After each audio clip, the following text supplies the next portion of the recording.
हरे कृष्णा।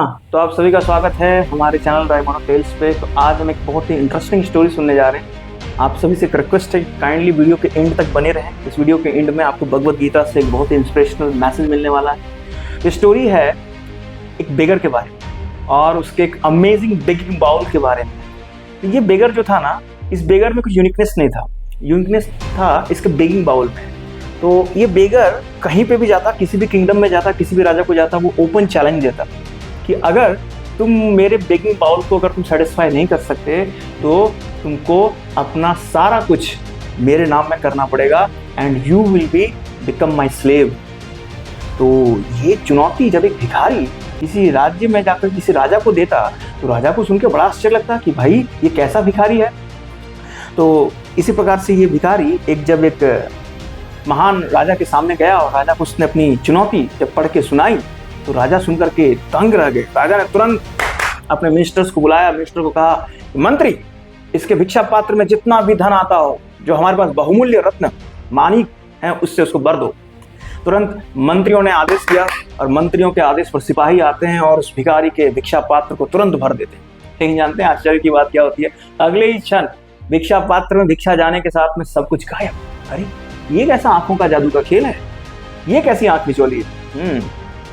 तो मंत्री ने सोचा कि शायद सैनिक कुछ ठीक से डाल नहीं रहे। मंत्री ने कहा, दोनों हाथ से ठीक से डालो। फिर भी वही हुआ। बार बार डाले, जो भी डाले, सोना चांदी हीरा मोती रुपया पैसा गहना सब गायब। मंत्री को लगा कि शायद ये सैनिक अच्छे से डाल नहीं रहे। तो मंत्री स्वयं जाता है, स्वयं जाकर के अपने दोनों हाथ से जितना उसके हाथ में आ सकता था सब उस पात्र में डालता है। मजे की बात, अगले क्षण सब गायब। अब ये देख करके राजा सपने में, राजा अपने राज सिंहासन को छोड़ के उठता है और स्वयं अपने दोनों हाथों से जितना हो सकता था उसके पात्र में डालता।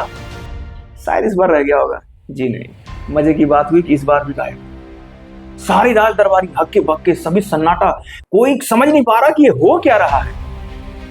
और इस प्रकार से राजा का जितना कोष था वो सब उस भिखारी के भिक्षा पात्र में चला गया और सब कुछ डालने के साथ गायब। राजा ने जब अपना सब कुछ लुटा दिया और जब वो भिखारी का गुलाम हो गया तो राजा उस भिखारी से पूछता है, अरे भाई, ये कौन सा जादुई पात्र है जिसमें कि जो भी कुछ डाला जाए सब गायब? ईंटा ढेला मिट्टी पत्थर सोना हीरा चांदी।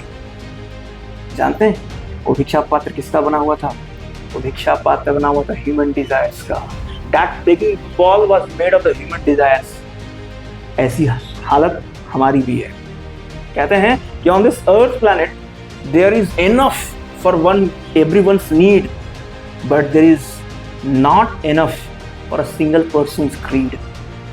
तो जो हमारे जितने भी महापुरुष हुए हैं और जितने भी हमारे शास्त्रों की शिक्षाएं हैं, वो शिक्षाएं हमें यही बताती हैं क्या कि सादा जीवन उच्च विचार। खास करके भगवद गीता भी हमें यही शिक्षा देती है किस प्रकार से हम सिंप्लिसिटी को अपने लाइफ में फॉलो करके अपने लाइफ को हम ब्लेसफुल बना सकते हैं। आइए इस प्रामाणिक ग्रंथ भगवद गीता के शिक्षाओं का आश्रय लीजिए और अपने जीवन को धन्य बनाइए। हरे कृष्णा।